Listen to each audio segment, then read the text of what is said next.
right there in living color, ladies and gentlemen. The MD Emperor Has No Clothes, arguably one of the best books written in the 21st century.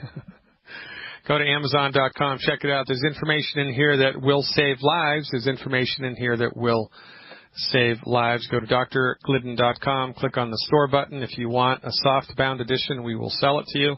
You can also download it in a PDF format for free, freedoctorbook.com. And if you want the audio version so that you can, listen to it with the computer voice, then you have to buy the ebook from Amazon. You can find a link to that at drglidden.com. Let's go to Jim in Texas. I wonder if he has spurs that jingle, jangle, jingle. Hey, Jim, thanks for the call. You are live. No, I don't have any spurs, but I do have a question about EFAs. Shoot. I understand that the longevity EFAs are nitrogen sealed, and that's a very special process and makes our product very, very good. My question concerns the source. I understand that we use fish oil as the source for our EFAs. We hear a lot today about krill oil. So my question is, why do we not use krill oil, or is that just a good marketing message? Well, that's a good question, right? And there's a lot of ways to answer that question, and I think this makes you the smartest man in Texas, quite frankly, because you've thought this stuff through. So, every year or so, I'm making numbers up. It might even be every 6 months, right? There's a new phenomenon that kind of sweeps through the world of holistic medicine. First it's ginkgo, and then it was echinacea, and then it was colloidal silver, and then it was colloidal gold, and now it's krill oil.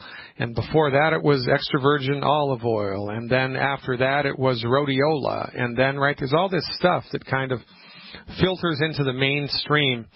And honestly, it's difficult to know.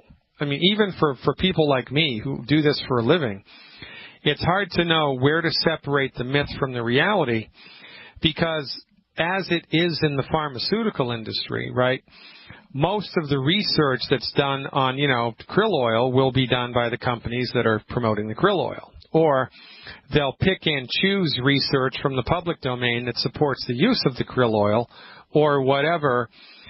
And so, honestly, what we need in this profession is, a full-time doctor to be able to just dedicate themselves to research and being able to separate the wheat from the chaff, because it's really hard to do, man. And this is why people like Mercola, Dr. Mercola, and I really don't like speaking ill of people who aren't here to defend themselves, but Dr. Mercola has done a lot of good, because Dr. Mercola has developed such a following that he's kind of been able to shine a light on holistic medicine and bring many people in the world who had no idea what holistic medicine was kind of have an understanding. Oh, yeah, there's this thing that's called holistic medicine. That's a legitimate thing, and that's a good thing. But on his website and the website of Dr. Oz and a number of other so-called holistic advocates, it's flavor of the month every month, right? It's nascent iodine, and then it's krill oil, and then it's echinacea, and then it's who knows, right? Now, is krill oil a good thing? Yeah, krill oil is a good thing. Is echinacea a good thing? Yeah, man, echinacea is a good thing. But whether or not there's enough evidence to support switching from EFAs to krill oil, I don't know. But I will tell you this one thing that I do know. It's entirely possible that it's better. It's entirely possible that that's true. But my point is, it's kind of hard to know. But in the meantime, right, in the meantime, we got to do something. And so, what do? Well, we thank God for Dr. Wallach. Because when it comes to essential fatty acid supplementation, Dr. Wallach sued the Food and Drug Administration, cost $1 million, maybe a little more, in order to garner for longevity something called a qualified health claim, which allows us to say that essential fatty acid supplementation with, just regular sardine oil or wherever longevities comes from, eliminates the risk of a thrombotic stroke. And so there's been truckloads of published research. This is what you have to bring to the FDA to get a qualified health claim. It can't just be 10 research papers. It has to be thousands of research papers done by people all around the world who are unassociated with each other, unassociated with the food industry, the nutritional supplement industry, all of which say the same thing. There is so much research that supports the use of essential fatty acid supplementation from fish oil that it's not even funny. Now, I know that for a fact, and is krill oil better? I don't know.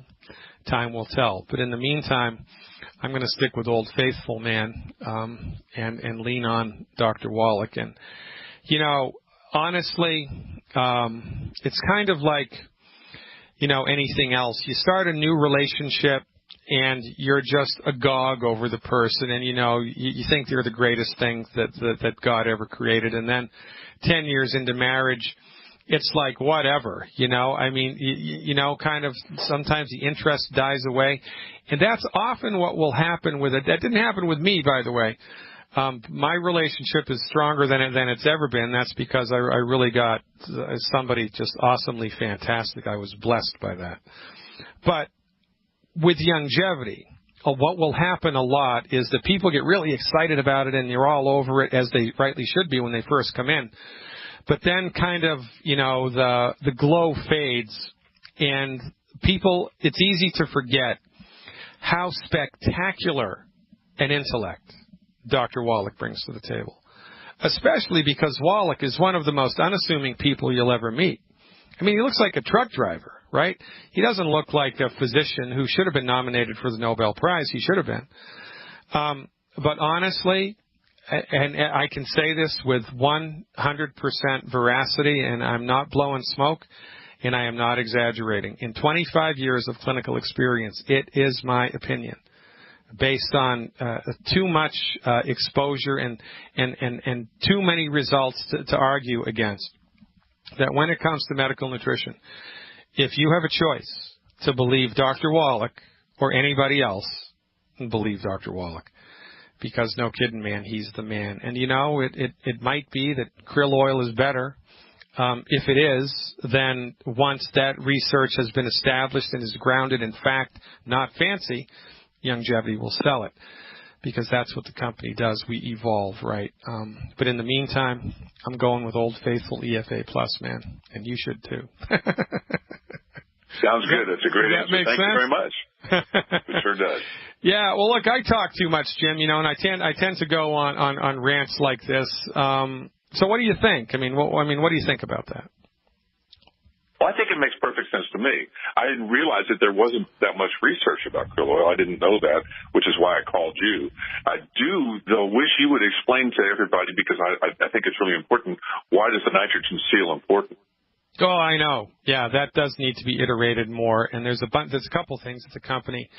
Like, for instance, their liquid calcium, there's a process that they do, and it's kind of like, you know, Coca-Cola has a secret recipe that like one person knows about, right? Well, longevity, there's a process that they apply to their calcium supplement, their liquid calciums, which make them over 95% bioavailable. And most people have no idea that they do that. And, you know, an over-the-counter calcium supplement, or even a high-quality calcium supplement that you can get from a licensed physician, at best is about 15% bioavailable, at best. Longevity's 90%. I mean, it's a gigantic difference, and it's the same with the fish oil. They pack it in a nitrogen capsule so that it doesn't oxidize and no free radicals are generated until you swallow it. And so there are a lot of things like this that I think longevity should do a better job at verbalizing, because really, man, this stuff is like Ferrari. I mean, this stuff is like a Ferrari. It's the most effective nutritional supplement program I've ever seen. This is why I'm such a big cheerleader for them, by the way, because it works. I mean, I'm all about what works, right? But it's a point well taken, man. It's a point well taken. Thank you very much. Appreciate it. Jim, call me anytime, man. I really appreciate anybody who has the wherewithal and to live in Texas, one of the best states in the United States, in my opinion. So from Texas to Chicago, let's see what Edmund is up to. Hey, Edmund, thanks for calling, man. What's going on? I've been dealing with, dizziness and lightheadedness for about 10 years. I've seen neurologists, that tell you have vertigo, do these exercises, blah, blah, blah. Well, none of that worked. Then I did further testing, coming to find out I have, allergies to every single food out there. Yeah. So, since I stopped eating those foods that I was so-called allergic to, I went from 300 to 230, but I still have issues. So you lost 70 pounds just by cleaning up your diet. Yeah. Gotta love it. No gluten, no grains, no dairy. But the thing is, I know how Dr. Wallach's always promoting eggs, but I have an allergy to egg yolk and egg whites, beef, lamb. Me too. I have an allergy to eggs. Can't eat them. It's a bummer. So I'm trying to figure out a solution, man, because, I feel like I'm losing out on life. I have 2 kids. I don't like to go outside really much because I can get a, dizzy spell anytime, wherever I'm at. Okay, so, I'm glad that you called, right? And interestingly enough, we're running out of time here in this segment, but when we come up against the commercial break, you stick with me and I'll bring you right back and then I'll answer this question. But as we roll up to the commercial, here's what I want you to think about, what I want everybody in the listening audience to think about. Yeah. You've been dealing with this stuff for 10 years, man. For 10 years, probably longer.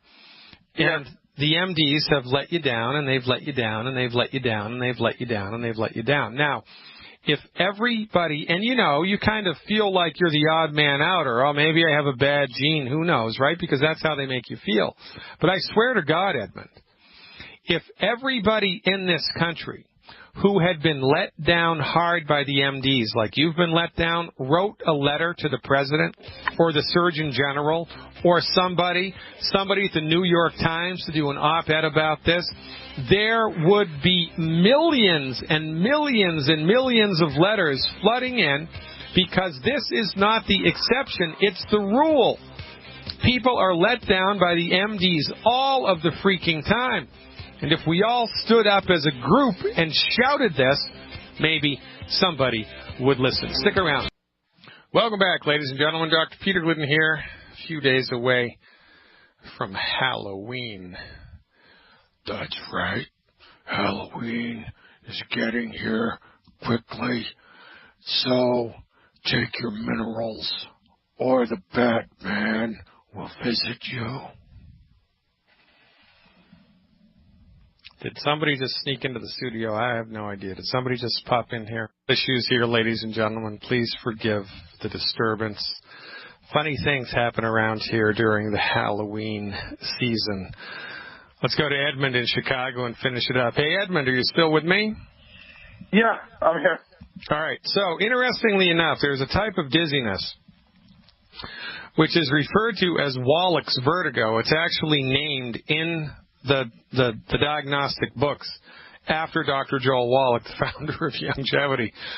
Dr. Wallach knows more about the pathogenesis of vertigo than dizziness than anybody else. So,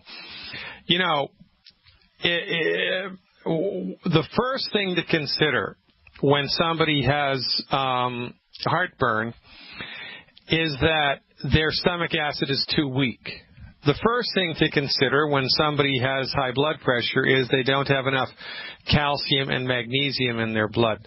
The first thing to consider when somebody is dealing with vertigo and dizziness is chronically, is that they have a condition called osteoporosis of the skull, which sounds a lot worse than it is. But there are nerves that go to your eyes, ears, nose, mouth, and throat directly from the brain. And to get to the eyes, ears, nose, mouth, and throat, they have to go through tunnels in the brain. And those tunnels are called lacunae because, remember, the medical doctor is so full of himself, they just couldn't call it a tunnel in the brain. They had to call it something fancy schmancy. So there's a tunnel in the brain or in the skull that the nerve from the brain goes to, in this case, to get to your inner ear. And it's your inner ear which regulates your balance and your sense of position in the world. Now, when your inner ear is messed up, your balance is going to be messed up. So when that little nerve goes through the tunnel in the skull on its way to your inner ear to help with your balance, if that tunnel starts to collapse, the body knows that that's not good, and so the body will put connective tissue inside the tunnel to keep it from collapsing all the way. Because if that tunnel collapses, then the other ones are going to collapse, because the only reason they do collapse is because of structural it's a structural integrity thing. It's kind of like if, when the bridges start to corrode and they start to rust and they start to bend and the concrete starts falling off, it's just because they haven't been maintained properly. Well, when your skull bone doesn't have enough nutrition, the body will put connective tissue inside the tunnels, and if it's the tunnel that the nerve that goes to your inner ear is in, when that connective tissue rubs up against the nerve, it creates dizziness. If it's the nerve that goes to your eardrum, if it rubs up against it, you get ringing in the ears. If it's the nerve that goes to your eye muscles, you get a lazy eye. If it's the nerve that goes to your voice box, your vocal cords, you get chronic voice trouble, hoarseness, laryngitis, and so forth and so on. So this is the first, second, and third thing to think about here is this is osteoporosis of the skull. What causes osteoporosis of the skull? Well, your skull bone has run out of the nutrients it needs to maintain its integrity. And you're probably unwittingly, used to be, maybe still are, eating food that's hurting the skull bone health. And guaranteed, if the skull bone is this bad off, then there's some other type of arthritic problem going on someplace else in the body. So do you have low back pain or knee pain or shoulder pain or any type of joint pain of a chronic nature anywhere else in your body? I had a double knee surgery, so I do have a little bit of pain in my right knee, and then my right lower back, and then my right shoulder as well. Yeah, okay, so that's all nails in the coffin that this is chronic undiagnosed because your medical doctor, I swear to God, they have if we did an MRI on 100 medical doctors, 99 of them would have brains the size of a freaking lentil bean. It's amazing to me that they were even able to pass medical school, for goodness sake. So here's what you need to do, please. For you. Yeah, I'll tell you what to do. Yeah, go ahead. When I notice the dizziness come is like just before I have a bowel movement. Yeah. I have no idea. Is there a connection? Or? Yeah, there's a connection. It's because you're bearing down, and everything in the body is connected, and there's like your body is it's like kind of it's like a garden hose, man, and when you squeeze on the garden hose on one end of it, the water's going to come out faster on the other end. Or if you squeeze it too hard, it's going to back up behind it. And so when you're bearing down to have a bowel movement, it's going to increase intracranial pressure, and that's going to rub on the nerve more, and that's why it's going to increase. I mean, it's pretty straightforward to me. Before that, I'm saying. Before I... Well, all right, so stick around. All right, stick around. We're up against the hard break. I appreciate you. Welcome back, Jack. What are you going to do for Halloween? That's what I want to know. Let's finish up with Edmund in Chicago and help him to be not dizzy. So it's interesting, don't you think, Edmund, that there are a number of weird little signs and symptoms that can happen to people, and the MDs are completely clueless about it. Well, why does my vertigo increase right before I have a bowel movement? Well, it's a gosh darn good question. You think that the people who hold themselves out to be the gatekeepers of all medical knowledge in the world and the go-to people for all things medical would know that. But when they don't know something, they make you feel like an idiot rather than taking the responsibility. Yeah, it's in your head. You're a psych case, right? That's the other thing. No. Yeah, you're a psych case. And so they'll write in your chart, difficult patient. And really, honestly, I have a deep appreciation and understanding for something called karma, which is the fundamental belief on the physical plane of existence that what goes around comes around. And the only thing that keeps me from taking aggressive action here against the MDs is my understanding that it all comes around and they will get theirs in the end. It's the only thing that keeps me from, becoming a militant like Malcolm X. No kidding. Let me ask you this. My self-diagnosis of leaky gut for myself is not the answer? Well, it's related, right? Because leaky gut means that your intestinal tract is not absorbing nutrients efficiently. Yeah. So what does your skull bone need to have proper health? Nutrients. And can your body make nutrients out of pixie dust and fairy magic? No, it needs nutrients. So if you have a leaky gut, even if you were eating a perfectly balanced meal with all the stuff that your body needed, which, by the way, doesn't exist anywhere on the planet, it's impossible to give your body everything it needs just from eating food. You can't do it. But even if you were to, go to Utopia and eat the perfect food, if you have a leaky gut, you're not going to be absorbing everything, and so you're going to be SOL. So the leaky gut is in play here, but really the cause of the leaky gut is nutrient deficiencies and consistent consumption of all the bad food. And the cause of the osteoporosis of the skull is nutrient deficiencies and the consistent consumption of all bad food. So these are like two arms of the same octopus, right?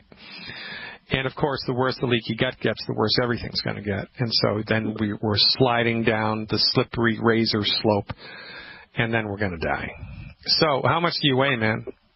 I'm down about 230 right now. I'm about 5'10". Okay, by the way, that's the worst time to see the Chinese dentist. 230. Oh, it's a bad time. Okay, so here's what I'm going to recommend you do to support and promote healthy skull bone health. And I'm going to recommend you do this for 90 days in a row before you judge it up or down. And inside of 90 days, we expect something noticeable, measurable, strongly positive to happen. Okay? All right. All right. Here it is. You need 2 per month, 2 Healthy Body Start Pack 2.0 liquid. So it's a ponderously long name. Healthy Body Start Pack 2.0 liquid. Okay. You need 2 of those. You need 2 bottles of plant-derived minerals. 2 bottles of plant-derived minerals. And 3 bottles, 1, 2, 3... Yep, 3 bottles of glucogel at the 240 count. 3 bottles of glucogel capsules at the 240 count. Okay. That's all I want you to do for 90 days. Well, plus, you're probably already there already because you have leaky gut, and it sounds to me like you're ahead of the game. But you need to stop eating the 10 bad foods, 4 of which are wheat, barley, rye, and oats. Okay? I've gone through that list. The only thing I still eat, to be honest, is the coconut oil. I don't know. I know it's kind of hard. But... Well, you're going to die, so stop it. So the coconut oil will oxidize, and it's only a matter of time until it oxidizes. And if you swallow anything that has oxidized and it's an oil, you're going to deliver free radicals to the body in massive quantities, which will accelerate inflammation in the body. It's like throwing gasoline on a fire in the backyard. It's going to get worse. So stop it, man. Trust me, it's only 3 months, 90 days. Now, coconut oil has good stuff in it, but there's stuff in it that's bad, and the net negative effects of coconut oil, we believe, are not worth it. However, if you follow my advice, all of the good stuff that you will have gotten from the coconut oil, you'll be getting in the essential fatty acid supplement without any of the bad side effects. So when you follow my advice, the coconut oil will become irrelevant. I mean, no kidding. So that's what you want to do, man, for 90 days, every day. How'd you hear about me, by the way, Edmund? Be honest, I'm doing my own research, and I've kind of lost faith in doctors. I'm doing my own thing, trying to solve my own problems. Well, you just found me on the Internet all by your lonesome?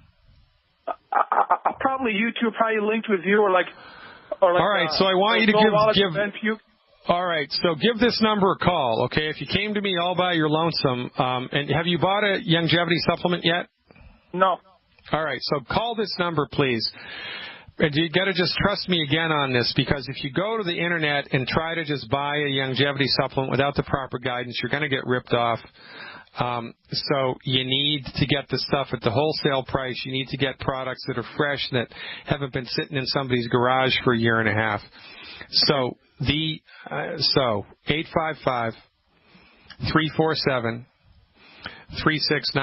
That's 855-347-3696.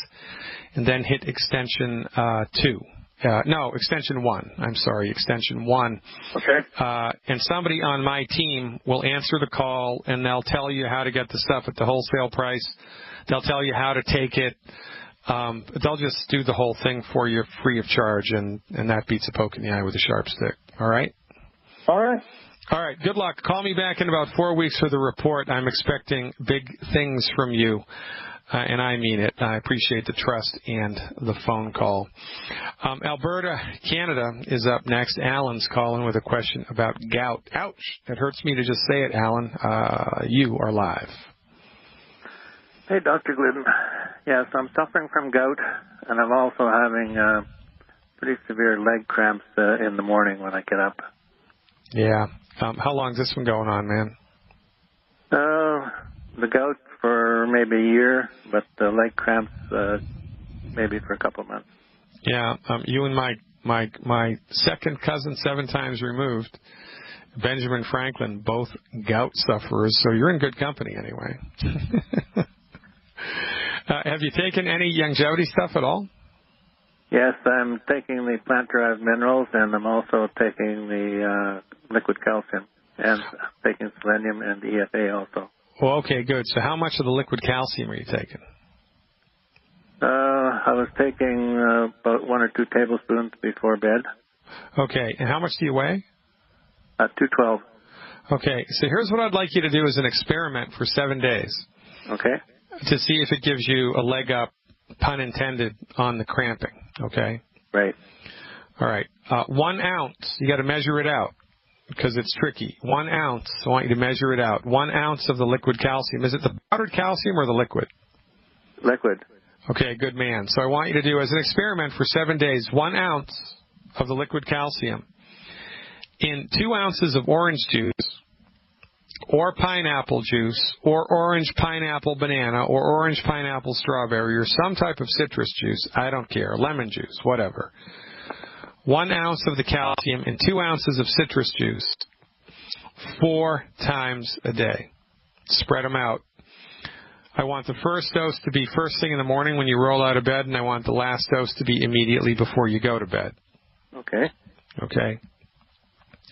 Now, have you tried the black cherry juice gout fix? Yes, I've got capsules for that, and it doesn't seem to do very much. Okay, so what part of your body is the gouty inflammation in? What does it look like, and what does it feel like? It's on my feet, just behind the toes. All 10 toes? 1 foot or the other, and my foot gets very stiff and hard to bend. Okay, how do you know it's gout? MD. Okay. Are you taking allopurinol? I'm not familiar with that. Yeah, it's a drug that MDs give to treat people who have gout. I got something for, when I first had it, and it got better in about 3 days. And then that was a long time ago, and you never took it again, right? That's right. Okay. Are you familiar with the foods that contain purines? Yes. And so you have to eliminate those from your diet, especially while you're dealing with a gouty attack. And you've done that, and you understand that, right? Yes. Okay, great. Now, when this happens to your foot, is it the right foot or the left foot? Either or. Right now, which one is it? Left. Okay, and when you look down at the toes, what does it look like? Does they look normal? Do they look red? Do they look pink, purple, black, blue? What do they look like? They're not red. No. So do they look abnormal at all? I would say no. Just looks like a normal foot. Is there any swelling that's visible or noticeable or not? Yes, behind the toes. All 5 toes or just behind the big toe? All 5. Okay. And what makes the gouty pain feel better? Does putting your feet in cold water make it feel good? Putting your feet in hot water make it feel good? What makes it feel good? I suppose an ice pack, yeah. Ice feels good? Yes. Okay. What makes it feel bad? Walking, or when I have an attack, walking, or even putting your shoes on. Yeah, walking around to putting any type of pressure on it whatsoever. That's Is right. it the type of a thing that you'll walk and, like the first 5 minutes it hurts like a son of a gun, but then you get used to it and it doesn't feel so bad? A little bit. Yeah. A little bit, yeah. And is there a time of the day when the gout in the foot is much worse than at any other time? I don't think so. Maybe in the morning. So is there any does weather come into play here at all? I don't think so. Okay, so weather doesn't have anything to do with it. You can't predict a rainstorm or thunder or nothing like that. And how frequently does the gout come, and how frequently does it go? I could have an attack, I guess, maybe once or 2 weeks. Okay. But other than that, it's kind of just there. Yeah, kind of in the background, right? Yes. Yeah. So what we do here is we support and promote healthy liver function, and we support healthy liver function with selenium. And if I were you, I'd be taking 12 selenium a day. 12 selenium a day in addition to what you're already doing. Okay. And you need to eliminate all 10 of the bad foods that I talk about, because those will significantly interfere with the absorption of nutrients into your system and will impede the stuff that I recommend you take from working. Last but not least, I would get a homeopathic medicine called Glidden. It's L like Larry, E like Edward, D like David, U-M, Glidden, L-E-D-U-M, homeopathic Glidden. Take 2 pellets 5 times a day for 3 days. 2 pellets orally 5 times a day for 3 days. See if that makes a difference. Clean your diet up. Get on board with the selenium. And call me back by the end of the week with a report. I will look forward to it.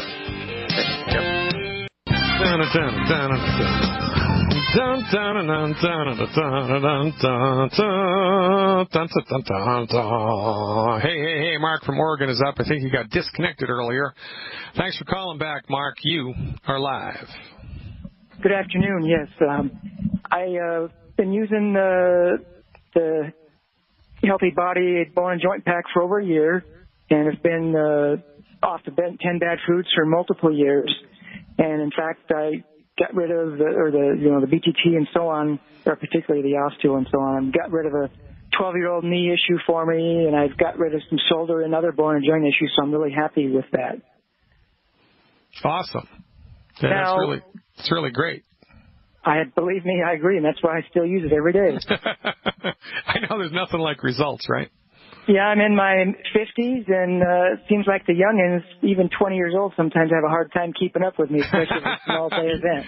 Boy, you got to love that, man. I'm happy for you, man. I do.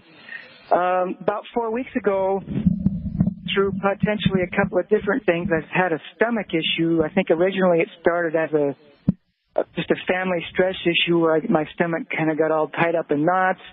The very next day, went on a camping trip, and I'm coming back from the camping trip. I had diarrhea for quite a long time, but over a week, just couldn't get rid of it. And finally did the bad stuff, took some Pepto-Bismol, and that seemed to take care of things for a while, but it didn't take care of it permanently or anything else I did either, and that it's still been coming and going in cycles for the last couple, 3 weeks. And so I was wondering what I might be able to do differently or haven't tried or thought of to do to get rid of this. Well, which came first, man? The emotional upset and the stomach pain, or did the stomach pain start after you got back from the camping trip? The emotional upset was the day before the camping trip. And when did the stomach stuff start? Well, that day and that night. In fact, I didn't sleep very well that night, and then the next day is when I drove to camp. Okay. But the diarrhea didn't start until the day coming back from camp, drive back from camp. Yeah, okay. So was the stuff that was the upset the type of a thing that you had to bite your lip about and you couldn't really express your true feelings, and then you were mulling over them for the next 2 or 3 days and thinking about it and running it over in your head? Was it like that, or was it different? I think, but I can't be certain, that the camping trip was able to get my attention off of the stomach, and so I had good diversions for the next 4 days until literally it was the drive back from camp where my diarrhea first started. Okay, so there's a homeopathic medicine that you may find useful. It's called Nux Vomica. N like Nancy, U, X like X-ray, second word V like Victor, O, M like Mary, I, C, A, Nux Vomica. In the 30C strength or the 200C or CK strength. If you find it in the 200C or CK strength, please take 2 pellets twice a day for 3 days of the 200C or 200CK Nux Vomica. If you find it in the 30C strength, please take 2 pellets 4 times a day for 2 days. This is either going to help you or it's not going to help you. Another thing that you can do nutritionally is the root beer belly or the Flora FX, the root beer belly or the Flora FX. Interestingly enough, whenever anybody has any type of a diarrhea episode, you want to look to see whether or not you're hydrated properly, because it's easy to become dehydrated. And interestingly, you would think it would be the reverse, with dehydration making you constipated, but dehydration can also cause diarrhea. So I would start eating an apple a day. And I'm as serious as a heart attack. An apple a day, it keeps the doctor away. Eat 1 apple a day. Drink a little bit more water than you're already drinking now. Do 2 packets of root beer belly a day, or the Nightly Essence or the Flora FX, 2 of those capsules in the morning, and then 2 of those capsules at night immediately before bed, either of the Nightly Essence or the Flora FX, and the homeopathic Nux Vomica. If the homeopathic is effective, it will be like someone flipped a switch in the next 48 hours, and you'll know it. And if you're still dealing with this stuff on Tuesday, call me back. I'll walk you through a different iteration of the program, but I think this is all you're going to need. Check it out, Mark. I appreciate your trust. Keep up the good work. Ladies and gentlemen, I wish there was more time in the day. There isn't. We're at the end of our rope. I appreciate your hanging out with me. Until we meet again in person, I remain your steadfast advocate for health, Dr. Peter Glidden. Check the website out, drglidden.com, and remember, live long and prosper.